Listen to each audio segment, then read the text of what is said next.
दशकं 57 प्रलम्बासुरवधम् श्रावसदक्वाभिजिने कामद भगवन् गतो भवान् विपिनम् सोऽनुभिरभि गोपानां धेनुभिरभि संवृतो लसद्वेषः सन्दर्शयन् बलाय स्वैरं वृन्दावनश्रियं विमलां भाण्डीरे सर्वले भाण्डीरग मागमो वडं क्रीडा तावत्तावगनिधन स्पृहयालु गोभमूर्तिरदयालु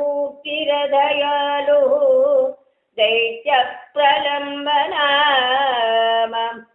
प्रलम्बबाहुं भवन्दमापेदे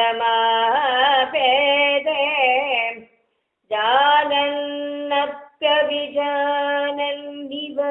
तेन समं निबद्ध सौहृद वडनिगडे पडुपशुप व्याभद्रं द्वन्द्वयुद्धमारब्धा गोपां विभज्य तन्वन् संगं बलभद्रगं भवत्कमपि त्वद्दलभीतुं दैत्यं त्वद्दलगतं मन्वमन्यता भगवान् कल्पितविजेत्यवहने समरे पदयूदकं स्वदहिततरं श्रीदामानमदत्ता पराजितो भक्तदासतां प्रदयन् एवं बहुषु विभूमन् बालेषु बगल्सु वाह्यमानेषु रामविजितप्रलम्बो जहारतं दूरदो भवद्भीत्यां त्वद्दूरं गमयन्तं त्वं दृष्ट्वा हरिणि विहितगरिमभरे दैत्यस्वरूपमागादे यद्रुवात् सहि बलोभिश्चकितो भूते उक्षतया दैत्यतनु त्वन्मुखमालोक्य दूरदो रामः विगतभयो दृढमुष्ट्या वृषदुष्ट्रं रवति पिष्टवानेनो दानववीरं